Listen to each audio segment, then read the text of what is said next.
나는 네 개가 아니다. Now, we'll never set you free. The scent of expensive whiskey and cold, calculated malice always announced the presence of the Kong twins before they even walked through the door of the Velvet Grotto. The October air in San Francisco was biting, a thick fog rolling off the bay like a shroud, but inside the exclusive lounge, the atmosphere was suffocating for a different reason. Aria Thompson moved through the dimly lit room with the grace of a woman who had spent 5 years learning how to be a ghost. At 26, her dark skin was a canvas of cool composure, her eyes trained to see everything while appearing to see nothing. She smoothed her silk uniform, her heart hammering a rhythm she refused to acknowledge. Tonight, the air felt electric, charged with a tension that made the hair on her arms stand up. The Kong twins had arrived. Daehyun and Ju-won Kong didn't just enter a room, they owned the oxygen within it. They were the heirs to the Kang Syndicate, a shadow empire rooted in the high-tech corridors of Pangeo and the deep-water ports of Busan. At 30, they were identical in their devastating beauty, sharp jawlines, eyes like obsidian glass, and an aura of predatory elegance. But where Daehyun was a silent storm, Ju-won was the lightning strike. They took the corner booth, the one that offered a clear view of every exit, and the room went quiet. Powerful men lowered their voices. The music seemed to dim in their presence. Arya approached with a tray of crystal glasses, her face a mask of professional neutrality. She had heard the stories. Everyone in the Bay Area knew that the twins ran the import-export business on paper, but the reality was written in the blood of those who crossed them. She set the glasses down with a steady hand, her movements precise. Single malt, neat, Ju-won said, his voice a low vibration that seemed to rake over Arya's skin. He didn't look at her. He was staring at his brother, a smirk playing on his lips. I was telling my brother that the service in the city has become lackluster. It's hard to find someone who knows their place. Arya poured the whiskey, the amber liquid catching the amber light of the chandeliers. She remained silent, just as she had been taught. Look at her, Ju-won continued, switching to a sharp, rapid-fire Korean, his tone dripping with a condescension that felt like a physical slap. Like a well-trained mare. Silent, dark, and utterly obedient. They all have that look, don't they? Like they're just waiting for a command because they don't have a thought of their own. Daehyun didn't laugh, but his silence was an endorsement. He watched Arya, his gaze heavy and analytical, like he was looking for a flaw in her armor. Arya's hand didn't shake, but inside, something ancient and fierce ignited. She had spent a decade burying her past, running from the memory of her father, a man who had been a linguist for the government before he vanished into the shadows of a deep-cover assignment in Busan. He had taught her Korean before she could even ride a bike. He had taught her that a language was a map to a person's soul, and once you understood the map, you could never be lost. She set the bottle down. The silence in the booth was thick, expectant. Ju-won reached out, his fingers grazing the back of her hand as he took the glass, a gesture meant to assert dominance. Stay close, sweetheart, Ju-won said in English, his eyes mocking. We might need something else to keep us entertained. Arya didn't pull her hand away. Instead, she leaned in, her voice a silk thread that cut through the jazz and the clink of ice. In flawless, native-level Korean, seasoned with the rough, aggressive lilt of a Busan shipyard worker, she spoke. I'm not a mare, and I certainly don't take commands from men who use their tongues to hide the fact that they have no spine. She met Ju-won's eyes, her gaze unflinching. If you want entertainment, go to a circus. If you want a drink, shut your mouth and show some respect for the hands that feed you. Because right now, you aren't the hunters. You're just two loudmouthed boys in expensive suits. The world stopped. The ice in Ju-won's glass seemed to freeze mid-melt. Daehyun's eyes narrowed, a flash of genuine shock breaking through his icy exterior. The men at the nearby tables went still, their forks suspended in midair. The silence was so absolute it felt like a physical weight, pressing against Arya's chest. Ju-won stood slowly, his height looming over her, his shadow swallowing her whole. He didn't look angry. He looked fascinated, the way a scientist might look at a new, dangerous species. He reached out, his hand wrapping around the back of her neck, his thumb pressing against her pulse point. What did you just say to me? He whispered, his voice a dangerous purr. I think you heard me clearly, Arya replied, her voice steady even as her heart threatened to beat out of her chest. Or do I need to repeat it in a dialect your grandmother would understand? Ju-won's grip tightened, not enough to bruise, but enough to remind her that he could snap her neck with a single twist. You have no idea what you've just done, Arya. I know exactly what I've done, she whispered back. I've reminded you that I'm a human being, not a mare, not a servant, a woman. Dae-hyun stood then, his presence even more commanding than his brother's. He looked at the manager, who was approaching with a face as white as a ghost. She's finished for the night, Dae-hyun said, his voice leaving no room for argument.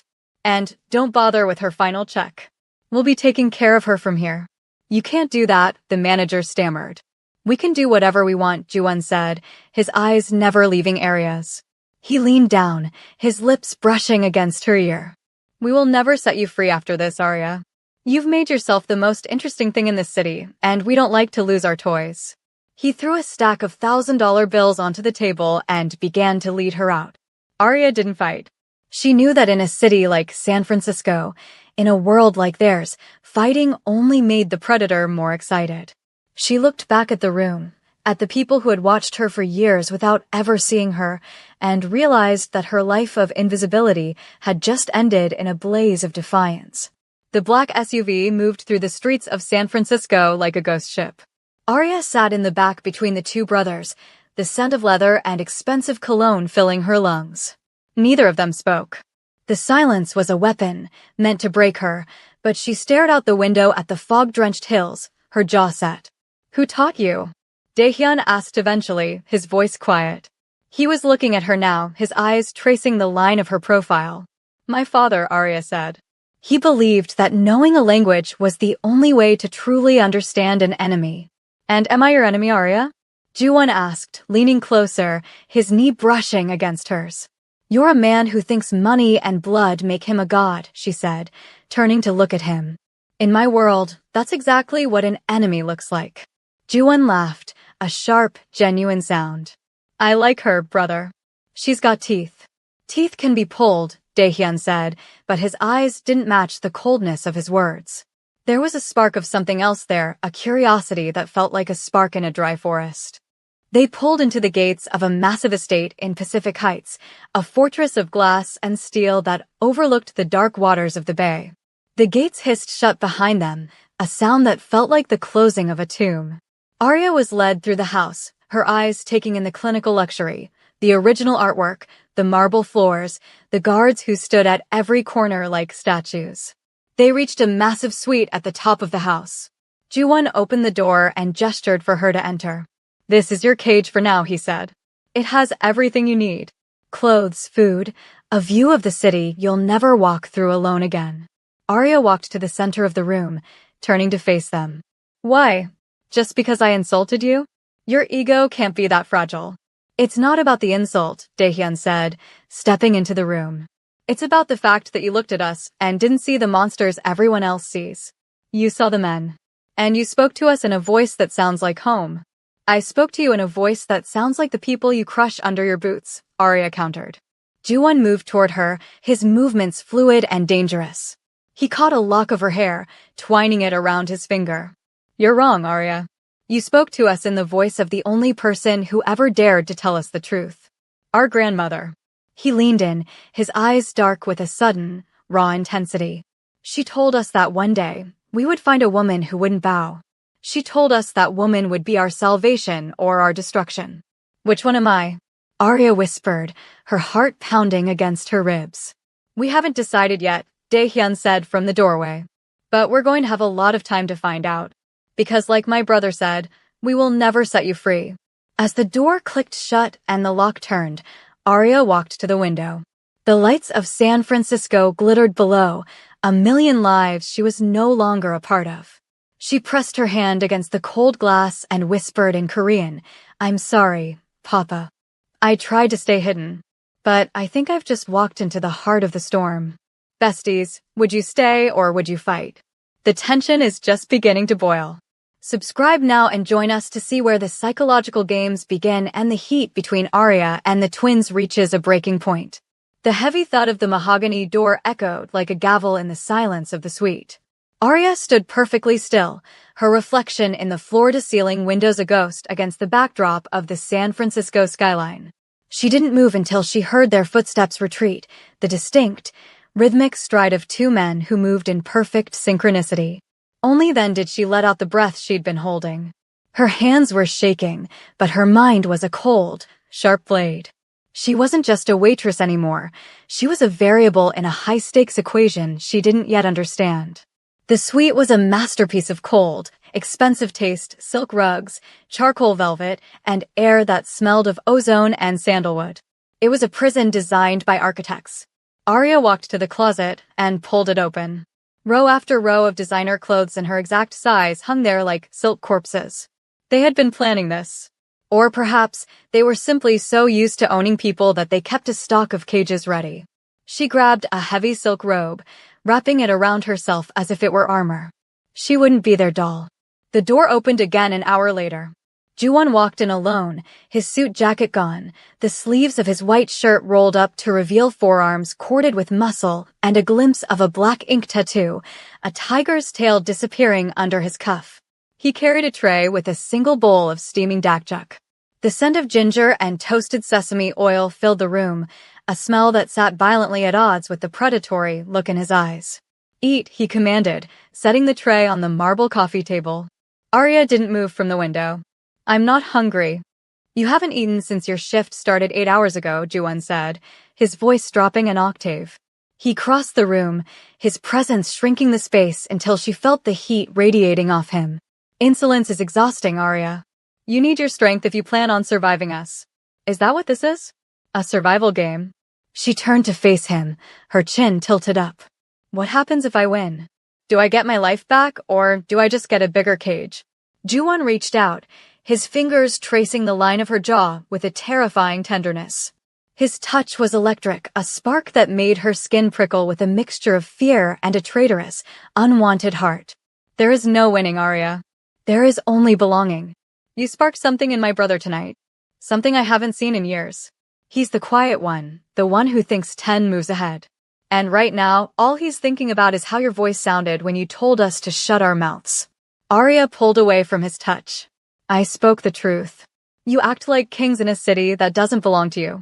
Ju-won's eyes flashed, a predatory glint reflecting the city lights.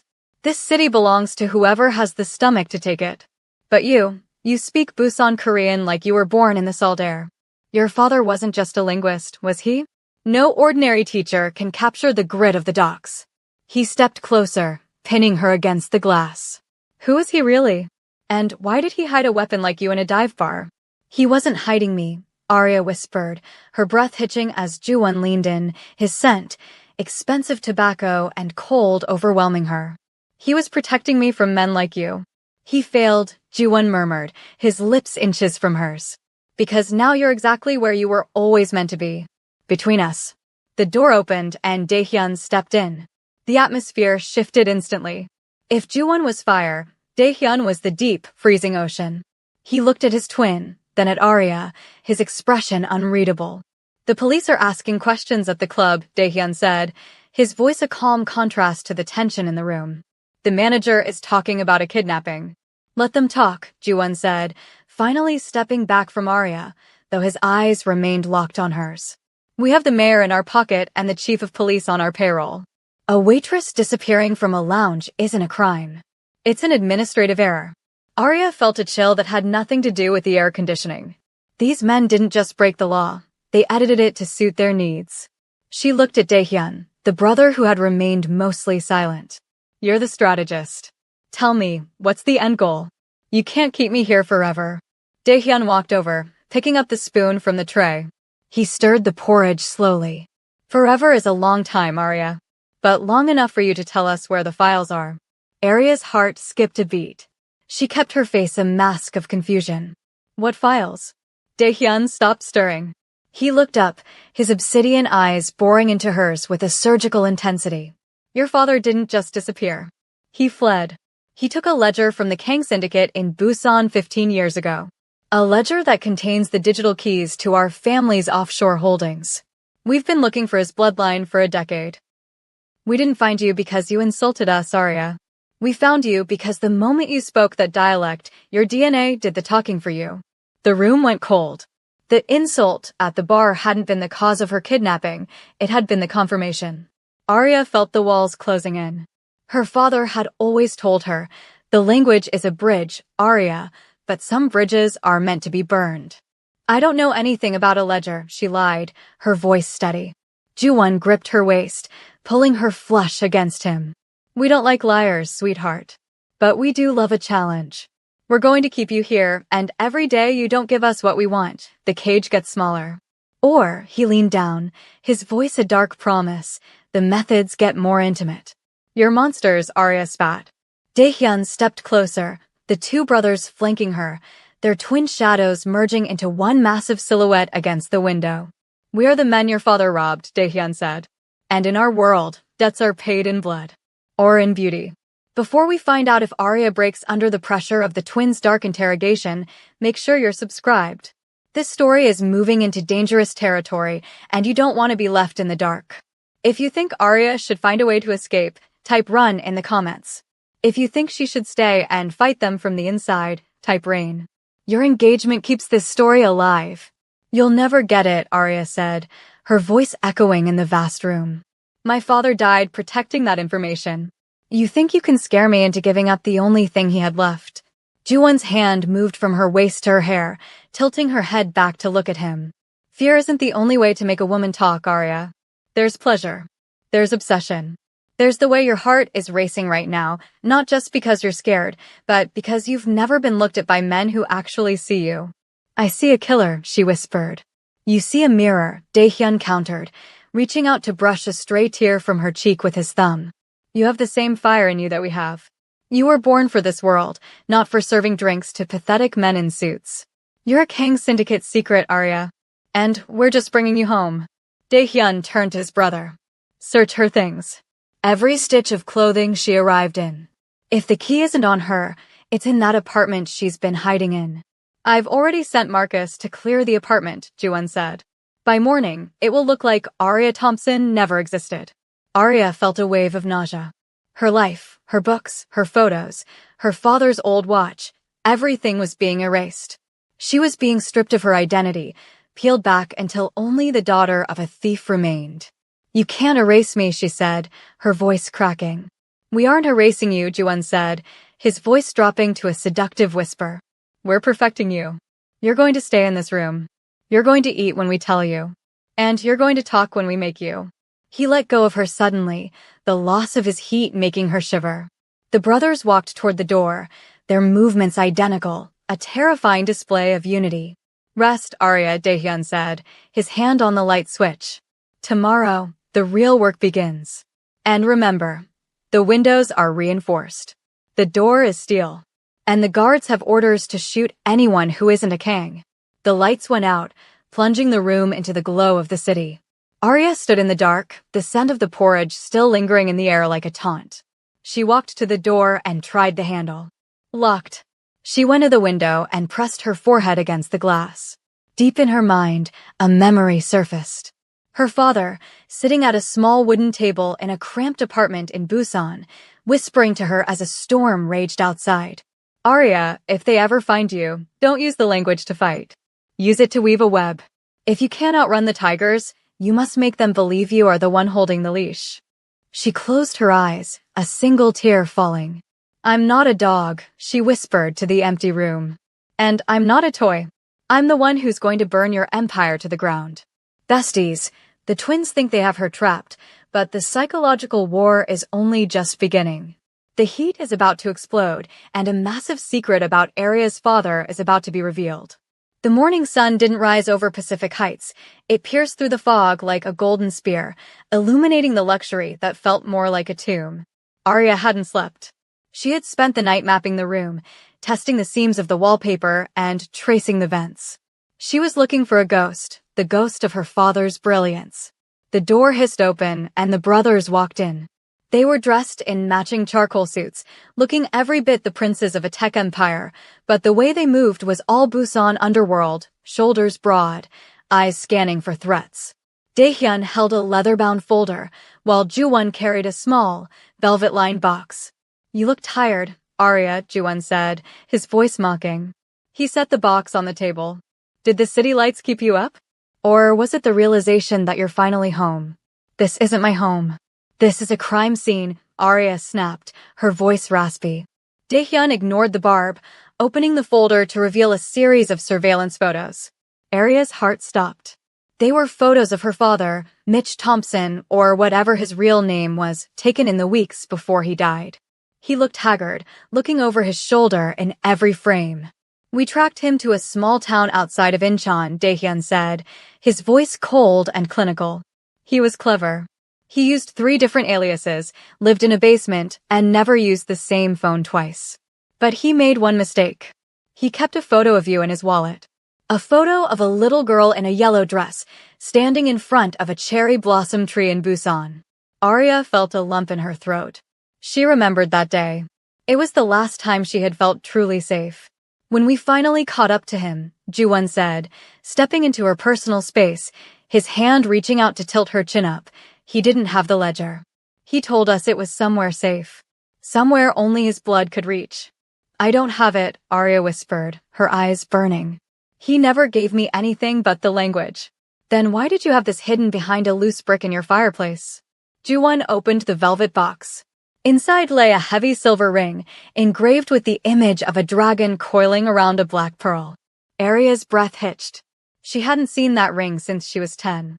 Her father had told her it was a family heirloom, something to be kept secret until she returned to Korea. "This is the seal of the 3rd branch," Daehyun said, his voice dropping to a dangerous whisper. "It's not just a ring, Arya. It's a key. It grants access to the private vaults in the Haeundae district of Busan. Vaults that haven't been opened in 15 years. If you have the ring, why do you need me?" Arya asked, her pulse hammering against her skin where Ju-won's fingers rested. "Because the vault is biolocked," Ju-won murmured, his lips dangerously close to hers. "It doesn't just need the ring. It needs the DNA of the man who stole it. Or the DNA of his only child." The room spun. They weren't just keeping her for the ledger. They were keeping her because she was the literal key to their family's lost fortune. She was a biological tool to them. "We're leaving for Busan tonight," Daehyun announced. "You'll travel on our private jet. You'll be under heavy sedation for the flight. For your own comfort, of course." "I'm not going back there," Arya said, her voice rising in panic. "You don't have a choice," Ju-won said, his grip on her chin tightening. "You're a Kang now, Arya. Whether you like it or not. You belong to the syndicate. You belong to us." He leaned in, his scent of bergamot and danger filling her senses. "And once we open that vault, once we have what we want, we'll decide what to do with the girl who has her father's eyes and a tongue like a Busan knife." "I'll kill you before I help you," Arya spat. Daehyun stepped forward, his expression softening into something far more terrifying than anger. It was obsession. "Many have tried, Arya. But no one has ever looked as beautiful as you do while saying it. Before the twins take Arya across the ocean to the heart of their empire, you need to be part of the inner circle. Subscribe now and hit that like button to show these Mafia dons that Arya Thompson isn't standing alone. Comment Busan if you want to see the twins' world in Korea. Your support is the only thing keeping the heat turned up." The flight was a blur of luxury and lethargy. The sedation left Arya in a dreamlike state, her head lolling against Ju-won's shoulder as the jet cut through the clouds. She felt his hand in hers, his fingers tracing her palm, a gesture that felt disturbingly like a promise. When she finally woke, the air was different. It was saltier, thicker, filled with the hum of a city that never truly slept. They were in a sprawling villa overlooking Haeundae Beach, the lights of the diamond bridge glittering in the distance like a fallen constellation. Arya sat up in the massive bed, her head throbbing. She was dressed in a traditional silk hanbok, but the colors were dark charcoal and deep crimson. A queen's colors. Daehyun was standing on the balcony, his back to her. He turned as she moved, his obsidian eyes unreadable. "Welcome home, Arya." "This isn't my home," she said, her voice stronger than she felt. "It's a beautiful cage in a different country." "Is it?" Daehyun walked toward her, his movements slow and deliberate. "Look at the jewelry on the vanity. The jade is from the Gyeonggi province. The silk is from the best looms in Tegu. Our father spent his life trying to erase your father's legacy. We're doing the opposite. We're restoring it. By kidnapping me? By claiming what is ours, Juwon said, stepping out from the shadows of the hallway. He looked different here, more at home, more lethal. In San Francisco, we had to pretend to be businessmen. Here, we are the Kong twins. We are the law. He walked to the bed and sat beside her, his hand moving to the back of her neck, his thumb stroking the sensitive skin there. Tonight, we go to the vault. You'll provide the sample. You'll open the door. And then, we'll celebrate. Celebrate what? My father's betrayal. Arya asked, her eyes flashing. Celebrate the end of the war, Daehyun said, standing at the foot of the bed. And the beginning of your new life. You think we only want the ledger, Arya? You're wrong. We want the woman who can look at us and see through the masks. We want the fire you carry. Juwon leaned in, his breath hot against her ear. You think you hate us, Arya. But I saw the way you looked at me on the plane. I felt the way your heart sped up when I touched you. You're drawn to the darkness because you have it in you too. I'm nothing like you, she whispered, though her body betrayed her, a shiver running down her spine. We'll see, Juwon murmured. Tonight, the vault opens. And everything changes. He stood, gesturing for her to follow. The cars are waiting. Don't make us use force, Arya. We'd much rather you walk through those doors as our guest than our prisoner. As they moved through the villa, Arya saw the sheer scale of their power. Dozens of men in dark suits bowed as they passed. This wasn't just a mafia, it was a kingdom. They reached a nondescript building in the heart of the district, an underground bunker reinforced with layers of steel and sensors. They descended deep into the earth, the temperature dropping with every floor. The vault door was a masterpiece of engineering, a massive disc of reinforced titanium. In the center was a small glass panel. Place your hand on the sensor, Daehyun commanded. Arya looked at the door, then at the twins. They were watching her with an intensity that felt like physical heat. She knew that once this door opened, she would lose her only leverage. But she also knew that if she refused, she might not survive the night. She placed her hand on the cold glass. A red light swept over her skin. A sharp prick at her fingertip drew a tiny bead of blood. Identity confirmed, bloodline match, a mechanical voice announced. The sound of massive gears shifting echoed through the chamber. The vault door began to rotate, a hiss of pressurized air escaping. Juwon gripped her waist, pulling her back as the door swung open. Here we go, he whispered. But as the lights inside the vault flickered on, the twins froze. The vault wasn't filled with gold or ledgers. It was filled with hundreds of monitors, all showing live feeds of the Kang Syndicate's operations across the globe. And in the center of the room was a single, high-tech terminal with a blinking message on the screen. Hello, daughter. I knew they would bring you here. Press the red button to finish what I started. Arya's heart hammered. Her father hadn't stolen the money. He had built a kill switch for their entire empire. Beautiful people, the twins are paralyzed by the discovery. What happens when Arya realizes she has the power to destroy them with one finger? Besties, subscribe now and share this video. The world needs to see the moment where the waitress becomes the master. The blue light from the terminal reflected in Arya's wide eyes, casting her face in a ghostly, electric hue. The air in the vault was cold, colder than the San Francisco fog, colder than the obsidian stares of the men flanking her. Behind her, she felt the twins' posture shift from triumphant to predatory. The realization that they had been lured into a trap set by a dead man was beginning to sink in. Arya, Daehyun's voice was a low warning, a rumble of thunder before the storm. Step away from the console. Now. Is this what you were looking for? Arya whispered, her finger hovering inches above the glowing red prompt. My father didn't rob you. He mapped you. Every shell company, every shipping route, every bribe paid to every official in Busan and Pangeo. It's all here. Juwon moved with the speed of a strike team leader, his hand clamping around Arya's wrist before she could move.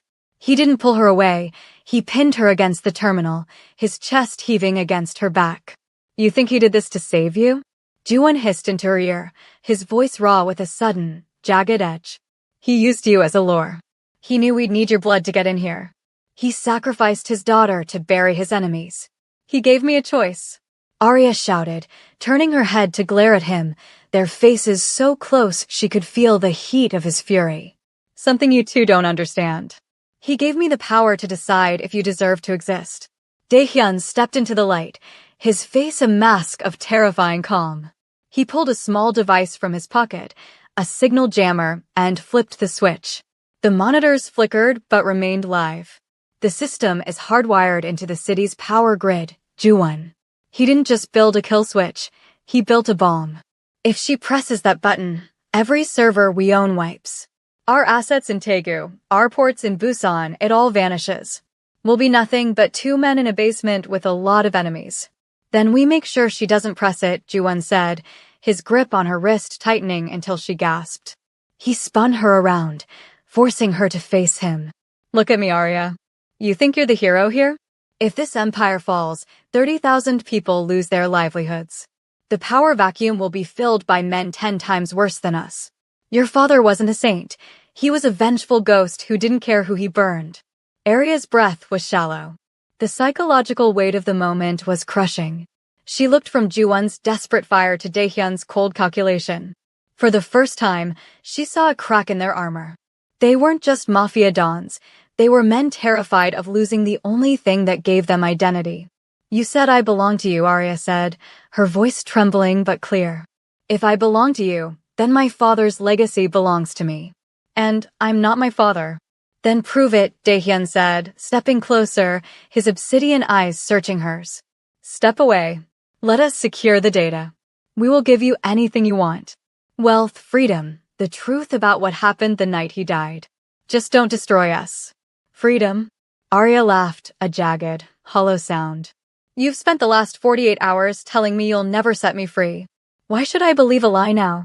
Juwon's expression softened, a look of agonized sincerity crossing his handsome features. He let go of her wrist and instead cupped her face, his thumbs brushing over her cheekbones. Because we can't let you go now, Arya. Not because of the ledger, but because you're the only person in the world who holds our lives in her hands. That's not a prisoner, Arya. That's a queen. The intensity in the room was suffocating. Arya could feel the magnetic pull of them, the twins, two halves of a dark hole, offering her a throne built on the ruins of her old life. She looked back at the screen. The red button continued to blink. Press to finish. I want to see the files first, Arya said. I want to know why he really fled. Daehyun nodded slowly, reaching past her to tap a command into the keyboard.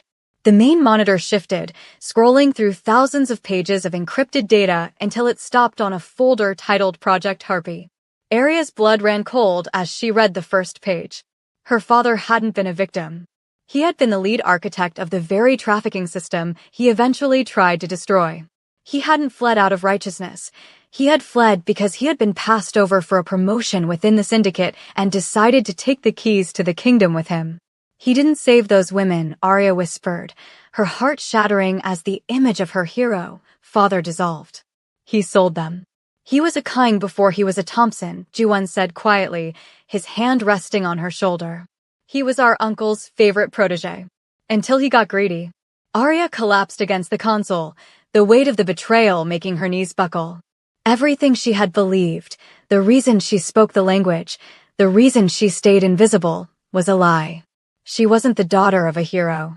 She was the daughter of a monster who had taught her to speak the language of the people he exploited so she could hide in plain sight. Juwon pulled her into his arms, and this time, Arya didn't fight. She felt hollowed out, a shell of a woman whose foundation had turned to sand. We're the same, Arya, he murmured into her hair. Born from the same blood, the same darkness. Don't punish us for his sins. Help us build something better. Better. She looked up at him, her eyes red-rimmed. You're still Mafia. We are what we have to be to survive, Daehyun said, standing over them like a dark sentinel. But with you, with the data your father collected, we can purge the old guard. We can turn the syndicate into something that doesn't need to hide in the shadows of warehouses. He reached out his hand to her. The red button doesn't have to be a bomb, Arya. It can be a reset. If you enter your biometric key again, we can reroute the data to a private server. We can use it to take down the men who encouraged your father's worst instincts. The men who are currently planning to kill us the moment we walk out of this vault. Arya looked at Daehyun's outstretched hand, then at Ju-won, who was watching her with a hunger that wasn't just about power. It was about her. They were offering her a partnership in a war she didn't ask for, but one she was uniquely qualified to fight. "If I do this," Arya said, her voice hardening, "I'm not a toy. I'm not a guest. And you will never, ever call me a mare again." Ju-won smiled, a dangerous, beautiful curve of his lips. "I think you've proven you're the one holding the leash, sweetheart." Arya stood up, her movements graceful and determined. She turned back to the terminal. Her fingers flew across the keys, the Busan dialect she had practiced her whole life appearing in the coding language her father had taught her in secret. She wasn't just entering a key, she was rewriting the script. "What are you doing?" Daehyun asked, leaning in, his eyes tracking the code. "I'm not just rerouting the data," Arya said. "I'm setting a timer. If my heart rate drops below 60, or if I don't enter a code every 24 hours, the original kill switch activates. You want me? You have to keep me alive. And you have to keep me happy." Ju-won laughed, a deep, rich sound that echoed off the titanium walls. "She's a genius." "I told you she had teeth, brother." Daehyun didn't laugh. He looked at Arya with a profound, terrifying respect. He walked over and pressed his forehead against hers, a gesture of intimacy that felt more binding than a contract. "You've just ensured that we will never set you free, Arya. Not because we want to own you, but because we can't survive without you." "Good," Arya whispered. "Then let's go tell your enemies that the rules have changed." As the vault door began to hiss shut, locking them inside the belly of the beast, Arya felt a strange sense of peace. The invisibility was gone. The waitress was dead. In her place stood a woman who had looked into the abyss and realized the twins were just waiting for her to lead them through it. Besties, the twins are now tied to Arya's very heartbeat. But out in the streets of Busan, a rival faction is already moving in. Can Arya handle the physical heat of a mafia war as well as the emotional heat between her and the twins? Tell me what you think in the comments section. The heavy titanium door sealed with a final, echoing boom, leaving the three of them in the humming silence of the underground bunker. The blue light of the terminal danced across Arya's skin, but it was no longer the light of her father's ghost, it was the glow of her own sovereignty. She turned to the twins, her chest rising and falling in shallow, jagged breaths. The power shift was so palpable the air felt thick enough to bruise. "The timer is live," Arya said, her voice dropping into that low, Busan-inflected rasp that always made Ju-won's eyes darken. "My life is now the only thing standing between your empire and total annihilation. I suggest you start treating me like the floor I walk on is paved in gold." Ju-won didn't move back. If anything, he pressed closer, his hand sliding up from her waist to the back of her neck, his fingers tangling in the dark silk of her hair. "You think you've scared us?" he whispered, his lips brushing the shell of her ear. "You've just made the game worth playing. I've spent 30 years looking for a woman who could hold a gun to my head and make me want to thank her for the privilege." "It's not a game, Ju-won," Arya countered, though her pulse betrayed her, hammering against the palm he had pressed to her heart. Daehyun stepped forward, his cold, analytical gaze sweeping over them both. He reached out and grabbed Arya's other hand, his touch cool and grounding.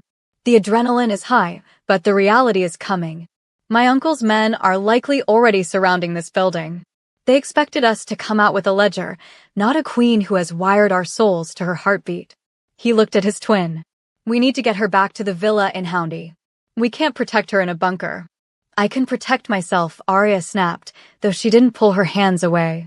"Not from a sniper at 300 yards, Daehyun said, his voice dropping into a register of grim protectiveness. "From this moment on, you don't breathe without one of us inhaling for you. You don't move without our shadows covering yours." The journey back to the villa was a blur of high-speed armored cars and the rhythmic clicking of safeties being switched off. Arya sat between them in the back seat, the silence heavy with an intensity that felt like a physical weight. On her left, Ju-won was a coiled spring, his hand resting on his weapon, his eyes scanning the neon-drenched streets of Busan. On her right, Daehyun was staring at her, his mind clearly working through 1,000 tactical permutations. When they arrived at the villa, the security was doubled.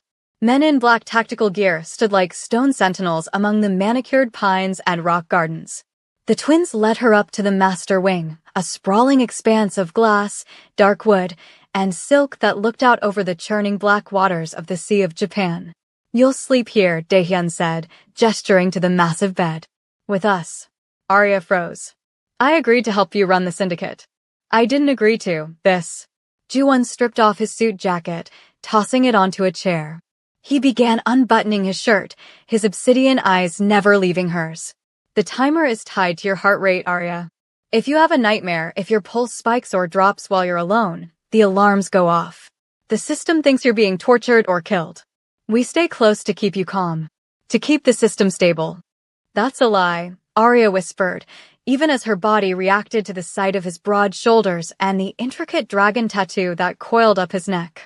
"You just want to keep me under your thumb." "I want to hear you breathe," Ju-won corrected, stepping into her space until she was forced back against the silk headboard.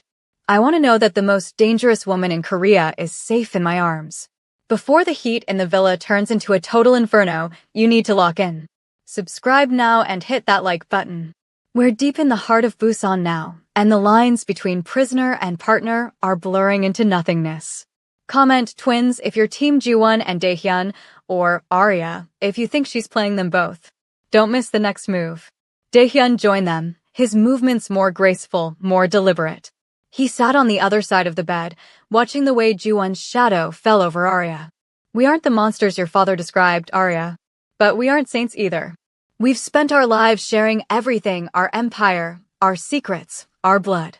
And now we share the woman who holds the key to it all." He reached out, his hand sliding over the silk of her hanbok, tracing the curve of her hip. "You called us boys in expensive suits. Tonight, we'll show you what it means to be the men who own the city you once fled."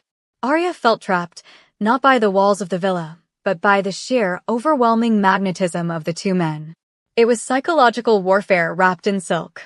They were stripping away her defenses, making her crave the very men she should be running from. "If I stay," Arya said, her voice trembling, "it's on my terms. I want to see the accounts. I want to know exactly which officials are on the payroll. If I'm the heart of this syndicate, I'm going to make sure it beats for something other than cruelty." "A reformer," Ju-won chuckled, his lips grazing her jawline. "I've always liked a girl with a project." "Fine. Tomorrow, you see the books. Tomorrow, you start cleaning the house. But tonight." He leaned in, his voice a dark, velvet promise. "Tonight, the world stops at that door." The night was a fever dream of tension and touch. Arya lay between them, the heat of their bodies like twin suns. Ju-won was behind her, his arm draped over her waist, his breath steady against the nape of her neck. Daehyun was in front of her, his hand holding hers, his thumb tracing circles on her palm as he watched her in the moonlight. "Why me?" Arya whispered into the darkness. "There are 1,000 women in Busan who would kill to be in this bed. Women who know your world. Because those women see the Kang name," Daehyun's voice came through the gloom, low and honest. "They see the power. You saw the dog. You saw the flaw. You looked at us and didn't blink. And because," Ju-won added, his grip on her waist tightening slightly, "you're the only one who ever made us feel like we had something to lose." Arya closed her eyes, the salt air of Busan drifting in through the cracked balcony door.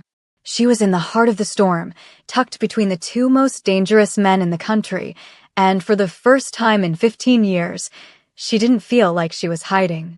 She felt like she was being forged. But as the twins fell into a light, watchful sleep, Arya's eyes snapped open. She looked at the terminal she had brought from the bunker, now sitting on the nightstand. A message was flickering in the corner of the screen, one she hadn't seen before. "Source detected, Uncle Kong." Signal originating from inside the villa. Her heart plummeted. One of their own men was a traitor.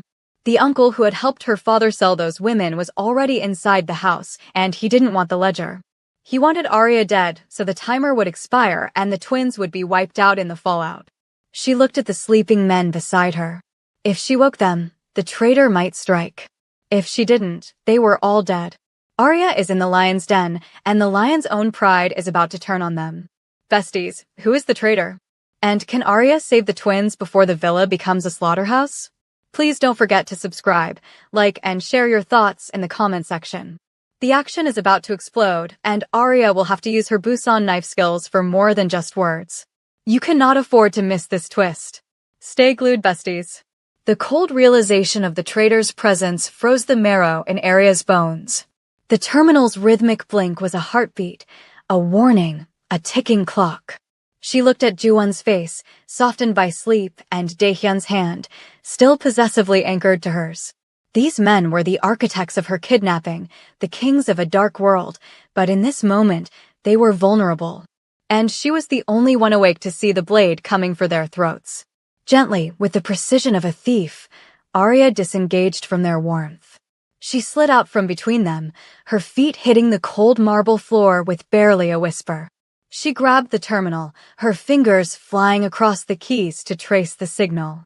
It wasn't just coming from the villa, it was coming from the floor directly below them. The security hub. Arya.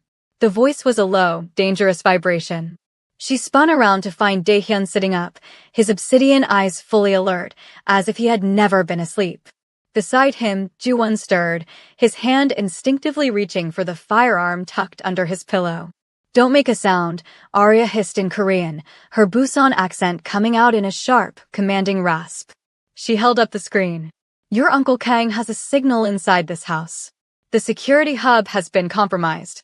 The twins were off the bed in a single, fluid motion. The predatory grace they shared was terrifying to behold.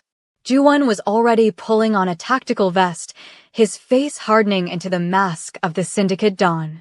Daehyun took the terminal from her, his brow furrowing as he analyzed the data. He's not just jamming us, Daehyun whispered. He's rerouting the villa's biometric sensors.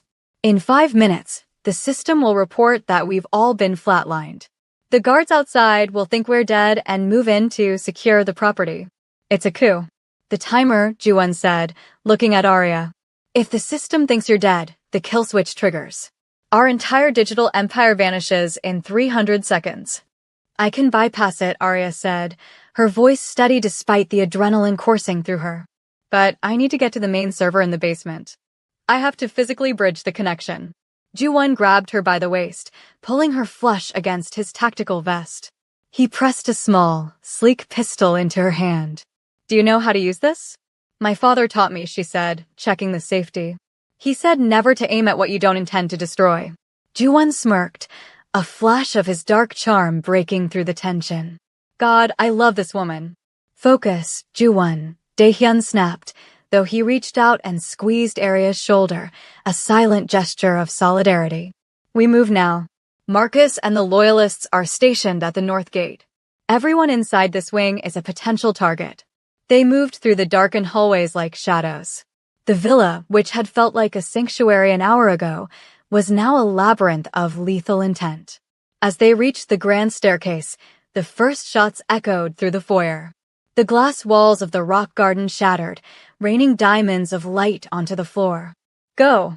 Ju-won roared, shoving Arya toward the service elevator while he spun around the corner, his weapon barking twice. 2 men in tactical gear fell before they could even raise their rifles. Arya and Daehyun dived into the elevator. The descent felt like it took a lifetime.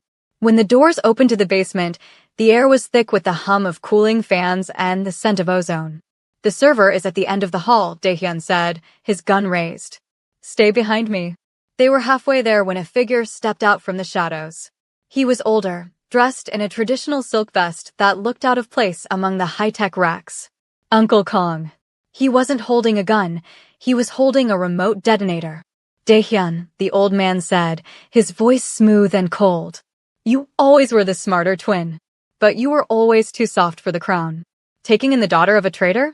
Allowing a woman to hold the keys to our bloodline? Your father would be disgusted. My father is dead because of men like you, uncle, Daehyun said, his aim unwavering. Men who value a ledger more than loyalty. I don't want the ledger, Uncle Kang sneered, his eyes drifting to Arya. I want the board wiped clean. When this bunker explodes, the world will think the twins and their little pet died in a tragic accident. I'll be the only Kang left to pick up the pieces. The timer is tied to my heart. Arya stepped out from behind Daehyun, her voice echoing in the server room. If you kill me, the syndicate dies with me. Your money, your routes, your power, it all turns to zero. I've spent 70 years in the dirt, girl, the uncle spat. I'd rather be king of a graveyard than a servant in your new world. His thumb moved toward the button. Bang. The sound was deafening in the enclosed space. A single red bloom appeared in the center of Uncle Kang's forehead. He collapsed, the detonator clattering to the floor. Arya stood with her arm extended, the pistol smoking in her hand. Her face was a mask of cold, Busan fury. I told you, she whispered. I don't aim at what I don't intend to destroy.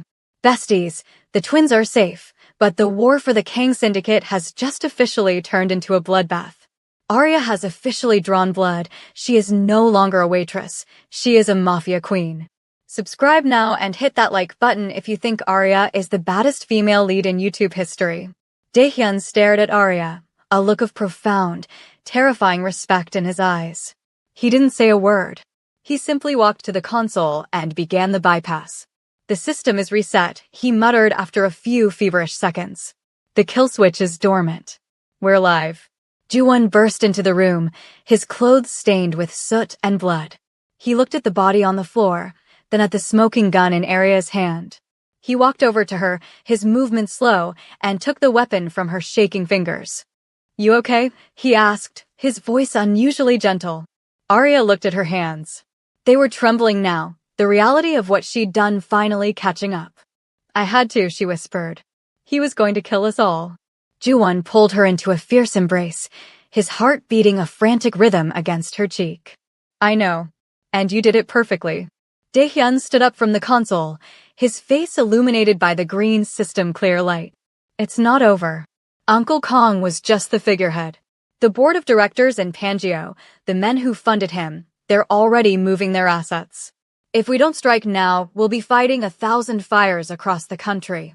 Then we strike, Arya said, pulling away from Ju-won and wiping a stray tear from her cheek. I have the data. I know where they hide their money. I know who they love and who they fear. She looked at the twins, the two men who had kidnapped her, terrified her, and ultimately awakened the dormant fire in her soul.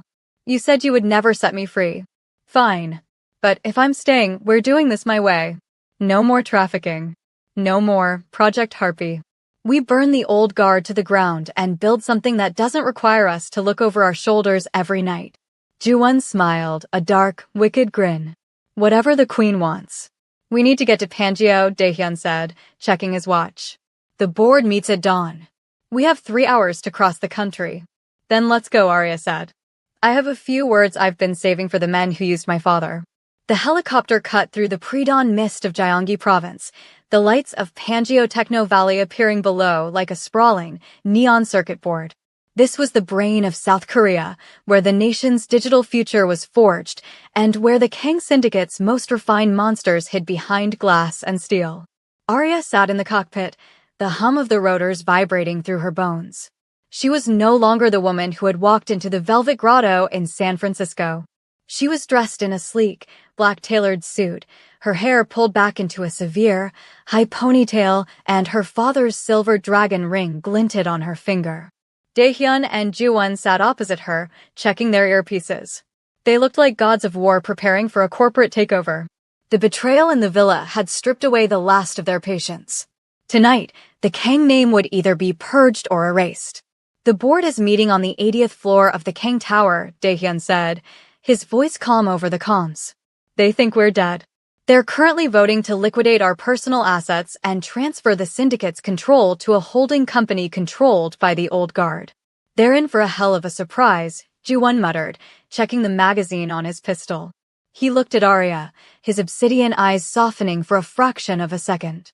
Arya, once we step out of this chopper, there's no turning back. You're not just a witness anymore. You're the executioner. I stopped being a witness the moment I pulled the trigger in Busan, Arya replied, her voice steady. Let's finish this. The helicopter touched down on the rooftop helipad. The twins moved with lethal synchronicity, taking out the rooftop security before the men could even radio for help. They descended through the building like a virus, moving through executive hallways that smelled of expensive wax and betrayal. They reached the double mahogany doors of the boardroom. Arya could hear the muffled sound of a man's voice inside, arrogant, certain, and cold. To the memory of the twins, the voice said in polished, high society Korean. They were talented, but they lacked the vision to keep the bloodline pure. To a new era. Ju-won didn't knock. He kicked the doors open with a thunderous crack. The 12 men around the massive glass table froze. In the center stood Chairman Oh, a man whose face was a map of 70 years of greed. He dropped his champagne flute, the crystal shattering on the floor. Impossible, Oh breathed.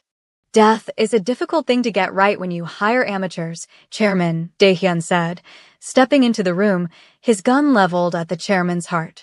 You're late for the vote, Ju-won added, his smirk a promise of violence. But don't worry. We brought a new agenda. Arya stepped forward, the blue light of the tablet in her hand casting a sharp glow on her features. She began to speak in that low, haunting Busan dialect, the rough tongue of the streets echoing in the halls of power.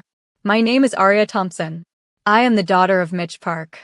And I am the reason every single one of you is going to prison tonight. Chairman O sneered, regaining his composure. A waitress? You think a few files can take down the men who built this country? You're a footnote, girl. I'm the headline, Arya countered. She tapped a command on the tablet. Behind the chairman, the massive 100-inch presentation screen flickered to life. It didn't show stock prices. It showed the live internal servers of the National Tax Service and the prosecutor's office. I've just uploaded the unredacted files of Project Harpy to every major news outlet in Asia and the West. I've also sent the digital signatures of every board member here to the International Criminal Court. The men at the table began to scramble, their phones buzzing in unison. The panic was instantaneous. You've destroyed the syndicate, one board member screamed. You've wiped out billions. I've wiped out a cancer, Arya said, her eyes locked on Chairman O. My father was a monster because you made him one. He sold those women because you told him it was business. Well, business is over. The Kong twins aren't your puppets anymore. They are the new architects. And they don't work with traffickers. Chairman O reached for a hidden panic button under the table, but a shot from Dae-hyun's suppressed weapon took out the electronics before he could touch it. We gave you a chance to retire gracefully years ago, Dae-hyun said, his voice like falling ice. Now you'll retire in a cell.